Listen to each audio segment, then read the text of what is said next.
Hello everyone, welcome to the EPG Pathshala program. Myself Dr. Shubhabrato Datto. I am Professor and Head, Department of Social Work, Assam University, Silchar. Now in this session we will discuss the module Institutional Mechanism for Rural Development under the course Rural Development. Rural Development Program to be run into the country, and it is a huge, vast country, more than 70% population living into the rural areas. So definitely it requires institutions who will channelize or deliver the programs. So for this, Government of India has its own mechanism. That is the focus of this module. The Government of India runs its large-scale rural development schemes mainly through the Ministry of Rural Development. That is the top. National Bank for Agriculture and Rural Development, that is in short form called NABARD, and Khadi and Village Industries Commission, in short it is called KVIC. Besides some autonomous bodies like District Rural Development Agency, DRDA, National Institute of Rural Development, NIRD, National Rural Road Development Agency, NRRD, and Council for Advancement of People's Action for Rural Technology, that is known as CAPART. National Institutes of Rural Development are also working in tandem with the government for a better rural India. So these are the prominent certain institutions under the ministry are working. The Ministry of Rural Development was set up as a full-fledged ministry in 1979.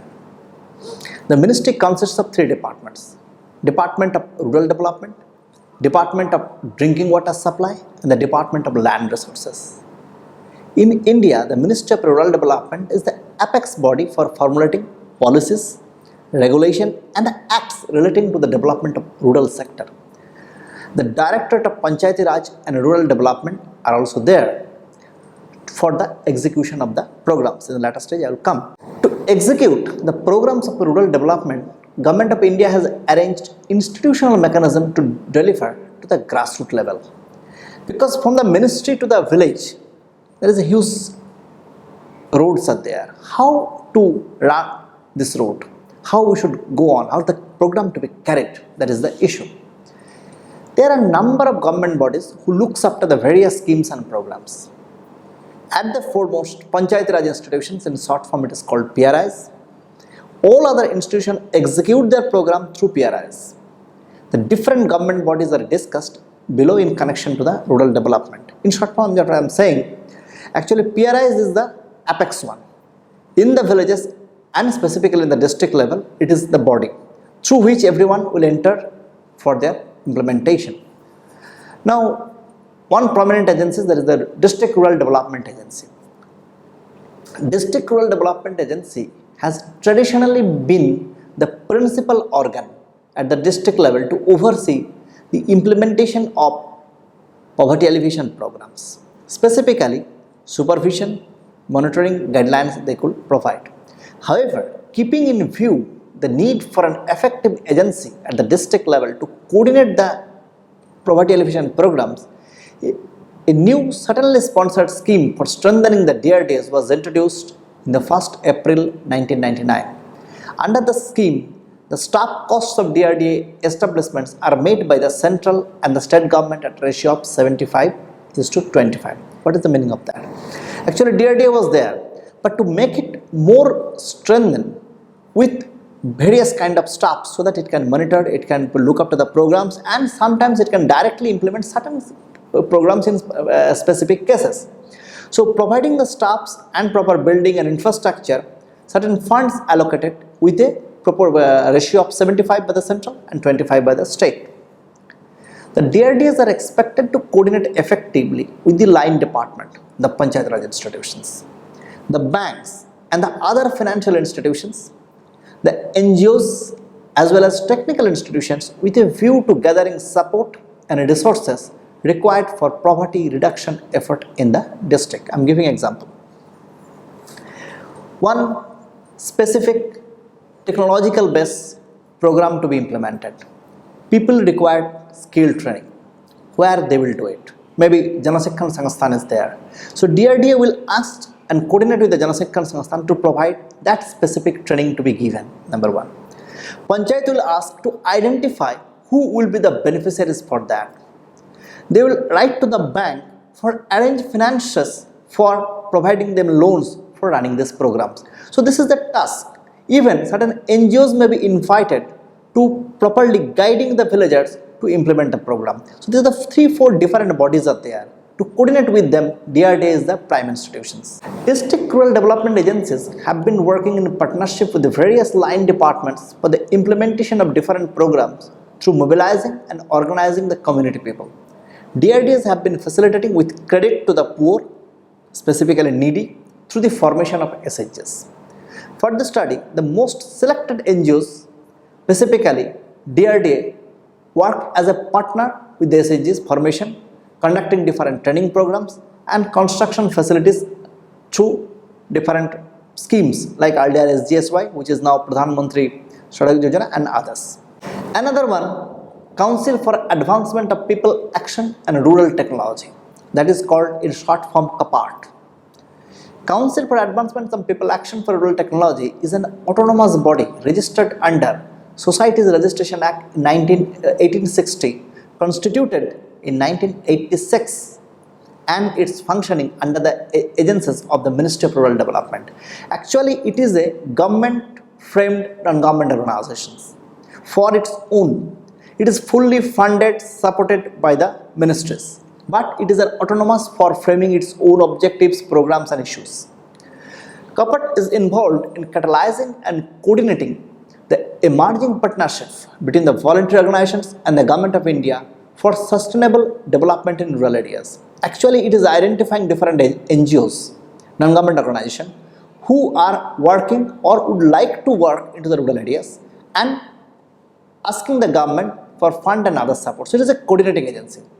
Since its inception, CAPART has initiated various programs in the rural development directly through NGOs in various states and a large number of districts in the country.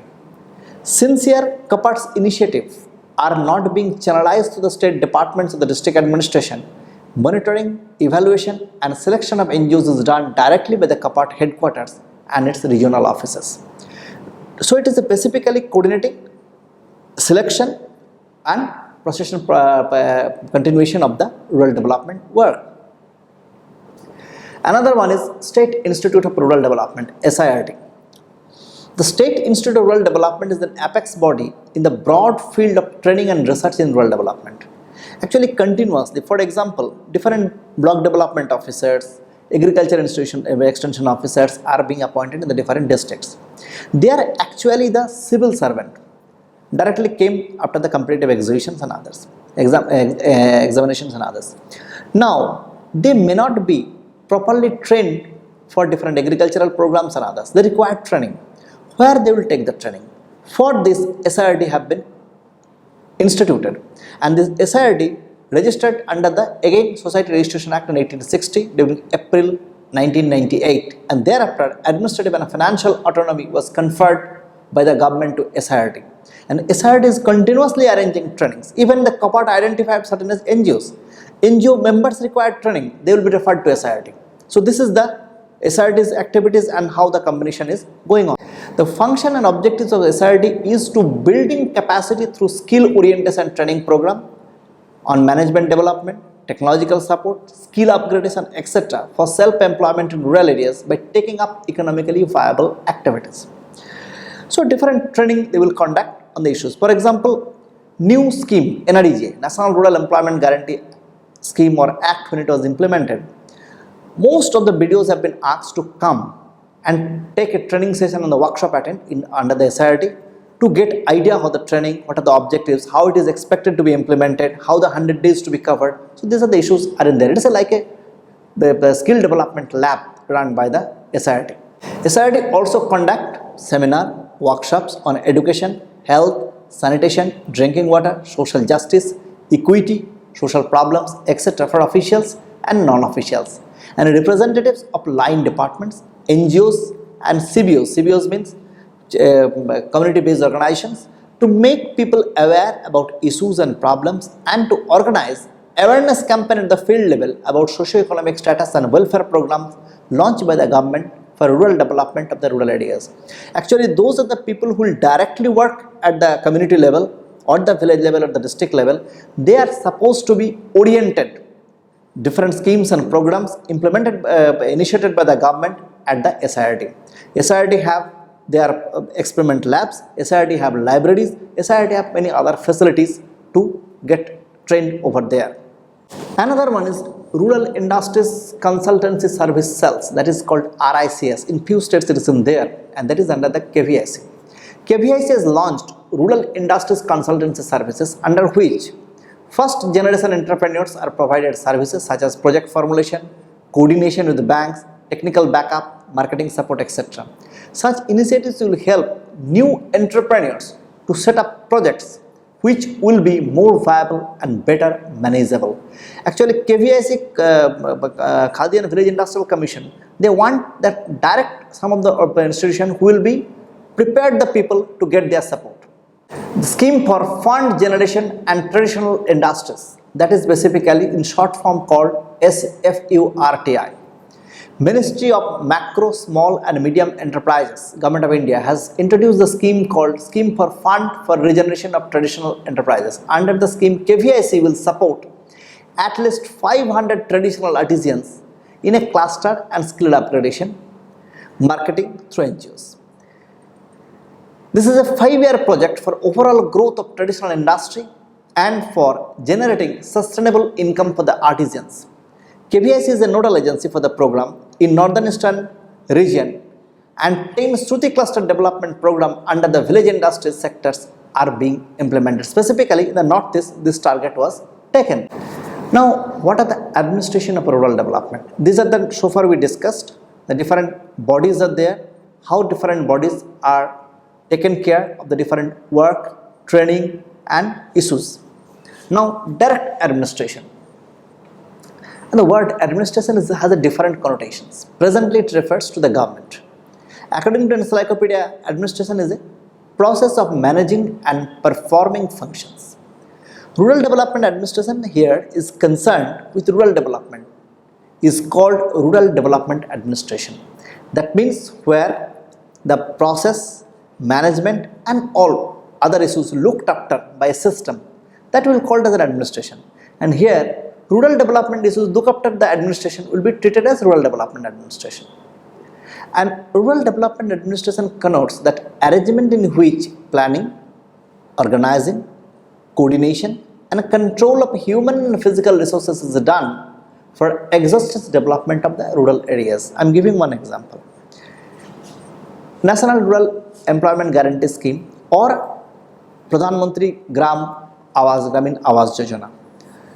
If it is going to be implemented, how it will be there? Who will get the benefit? What should be the criteria to get a beneficiaries? This is the issues are there in front of it. How it has been done?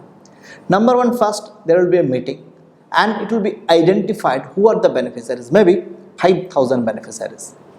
Now, how many housing to be provided? 300. So, out of this 5,000, how this 300 will be selected? So, that means certain priority based criteria to be emerged, to be developed. And accordingly, the priority wise first 300 will be given, next 300 will be given. This way it will goes on. So, this is actually the entire where this identification, plan, organization and control has been made. And as well as Indian rural areas, resources are less, but the demands are more. That means the optimum use of resources should be made. And who will do it? It is the administration who will identify these are the resources and make sure that the best use are being done. Make sure the duplication are not being made. Maybe certain NGOs, as we already discussed, different organized bodies are there. Certain NGOs have offering certain programs to a group of people. Make sure the same group of people are not getting the similar supports by the another body. That means duplication to be avoided. So this is the task are run by the administration. Now, Panchayati Raj institutions, PRIs, that is basically the corridor of the rural development. Already I said that is the main body through which all implementation program will be done. Without PRIs, no program by the rural development by government is possible, because that is the rural local self-government. 20th April 1993, getting the assent from the President of India, 73rd Constitutional Amendment Act 1992 was brought into the force via government notification, which provides new look, dimension and power to the Panchayat Raj institution as a weapon for rural development. Now let me say something on it. Actually, Panchayat was existed in India long back. Even if we just see Ramayana, Mahabharata, you'll find Panch was there. Okay.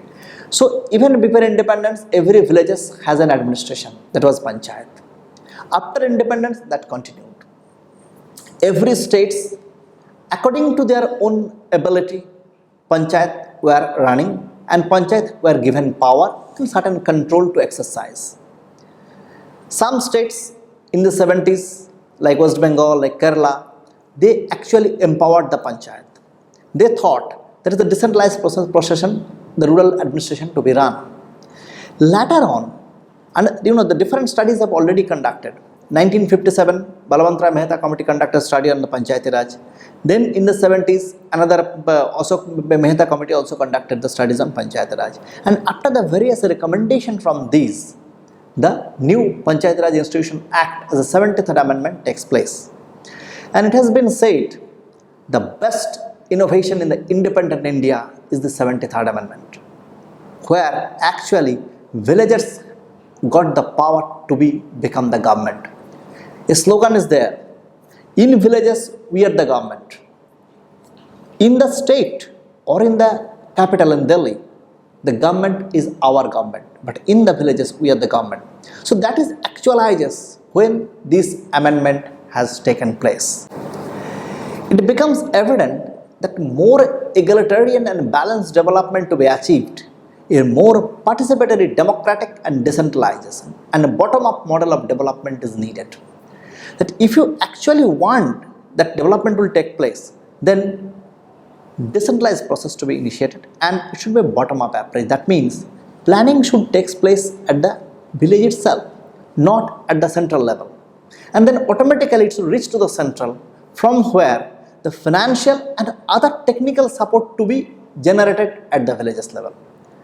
For example, if a village in Kerala or if a village in Nagaland, what problem actually is in there, it may not be the similar. Some similarities may be there, but at the actual level there are certain differences. That is not possible to understand sitting at the central level. So let the plan be there and let the plan to reach to the central and to think on that for the betterment in that. So the 73rd Constitutional Amendment provides that there shall be a three-tiered system of panchayats. How? A village, intermediate block and district level. And the states we have that less than 20 lakhs population, like in Pondicherry, there will be a two-tier, the village and at the district. Intermediate block will not be there. And it has certain features. That is, the seats in panchayats at all three levels shall be filled up by the direct election. In all panchayats, seats will be reserved for the SCs, STs in proportion of their population. If the ST population is more, accordingly that will be reserved. It is not certain proportion, 70%, 15% like this. According to, in some district, in a state, in a particular district, there may be 90% SC population is there. So automatically seats will be reserved on that favor. And the offices of the chairperson of the panchayat, that is president or the specifically president at the panchayat, at the block level or at the district level, will also be reserved in favor of the SCs and STs in proportion to their population, and 1/3 of the total number of the seats, irrespective of the SCs, STs general, will be reserved for women. That is the 33%. That is the one of the uniqueness that amendment have made. The newly set up of Panchayat Raj institution introduced Gram Sabha, a body consisting of persons registered in the electoral rolls relating to a village comprised with in the area of panchayat at the village level. And the Gram Sabha is a forum in the system where people participate directly and express the collective aspiration, wisdom and will of the people. Face to face participatory democracy can be practiced. Now I am giving the example of that. in a particular constituencies or in a village. Now from the Gram Sabha, now there is a concept of Gram Sanshad also. In the Gram Sabha, all the voters of a panchayat, maybe there are 7,000 voters, they will form the Gram Sabha and discussion will take place over there like a general body meeting. Now after the initiation of that, 7,000 population and meeting were also being difficulties. Now after that, Gram Sanshad, more closer to the people, have been initiated. In the Gram Sanshad, one constituency is member, maybe 700, maximum 1200 to 1300. That people will come and they will discuss every 3 months, 6 months, likewise as the panchayat will create the notice. And all planning to be done over there, which roads to be constructed, which culverts to be constructed, where the water reservoir to be made, who will get the what kind of benefit, everything to be discussed over there. Okay, and it is not mandatory whether the time of election the electoral person has given a vote or not. He is anyway by default a member, whether he exercises the voting rights or not, that is not an issue. Okay, and from there it will come to the panchayat, panchayat will frame and it will go to the block to district and automatically it will frame the total program. Now, what are the significance of the Rural Development Administration? Rural Development Administration is significant due to its rapidly rural development. If you want to properly and in a space rural development programs, you require administration, and strong administration can make the things done. Coordination between rural development agencies, already we discussed number of agencies, that is DRDA, that is GAPAT, that is NABARD are in there, so it has to be coordinated. Efficient direction, which direction it should goes on, it should be an efficient guidelines is required, for which the people who are administering are getting training at the SIRT. Efficient use of financial resources, already I stated the resources are less, requirement is more, so that means maximum utilization of the financial whether the human resources to be utilized. Development according to the government priorities. How government prioritize? Government prioritize as per the need framed by the people in the planning process. Balanced rural development, that means certain areas are continuously improving, certain areas are lagging in a particular district or maybe district versus district. That should not be, there should be certain balance. And the personnel management, that means people, whether the secretary in the panchayat, whether the staff members at the block, whether the technical people at the district level, they should have properly managed, they should be trained, they should be efficient, and they should be interested enough to activate. Administration at the state level. The state governments have direct responsibility for implementing the rural development programs. The rural development administration at the state level plays a crucial role in the process of rural development. The state level at the state level, most of the rural development programs implemented by the Department of Rural Development. Already I said at the ministry there is a rural development, at the state level also there is a Department of Rural Development, and accordingly there should be coordination and communication between the two central and the state, and state accordingly will coordinate the program for the district levels. Now administration at the district level, that is the most vital. District Rural Development Agency is the principal organ at the district level to manage and oversee the implementation of different anti-poverty programs of the Ministry of Rural Development, and that should be done in tandem with the Jila Parishad, because Jila Parishad is to directly handle the finances and administrative issues. DRDA is supervising agencies. The primary objective of the scheme DRDA administration is to personalize the DRDA so that they are able to effectively manage the anti-poverty programs of the Ministry of Rural Development and interact effectively with other agencies like Jila Parishad, like blocks and others. Administrative setup at a block level. The block has been made the unit for the implementation of the community development program since 1952. In India actually, the community development program starts 2nd October 1952 at the Gandhi's birthday. The block development officers is the key functionary in the block level administration. The BDO is the executive officer of the Panchayat Samiti after the introduction of the new Panchayati Raj. That means BDO is as a secretary, the executive officer. The planning officer, planning part is falling in the legislative body, that is the Panchayat Samiti, where the president is the head. The BDO is not only the head of the office of the Rural Development Administration at the block level, but also supervisory officer over the Gram Panchayats. Because after the block, there are number of 6, 7, 8 to 12 Gram Panchayats are there. So Gram Panchayat supervisory officer is also the BDO. The village level workers, VLW or the Gram Sevak, is the talent for the rural development administration. They are actually the Gram Sevak who actually make the linkage between the villagers and the administration. Now, village level administration, that means it is the panchayat. Already we have discussed, there is a secretary and there is a panchayat members are there who conduct the different programs, conduct the different planning meetings at the Gram Sanksad and Gram Sabha levels.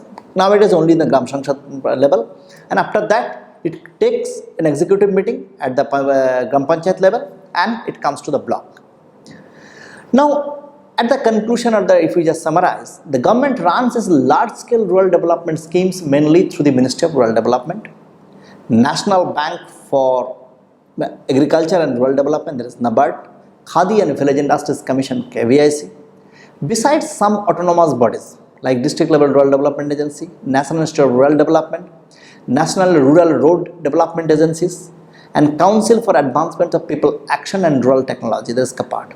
National Institute of Rural Development are also working in tandem with the government for a better rural India. NIRD actually, specifically, it is also running the training programs at the national level. Sometimes some of the NGOs top level officers, some of the government top level officers, they go and take training into the NIRD, and NIRD continuously conduct the research activities and provide suggestions and impact factor to the ministries as a supportive organization, and from which the ministry continuously prepare its schemes and programs and changes its administrative policies. Thank you.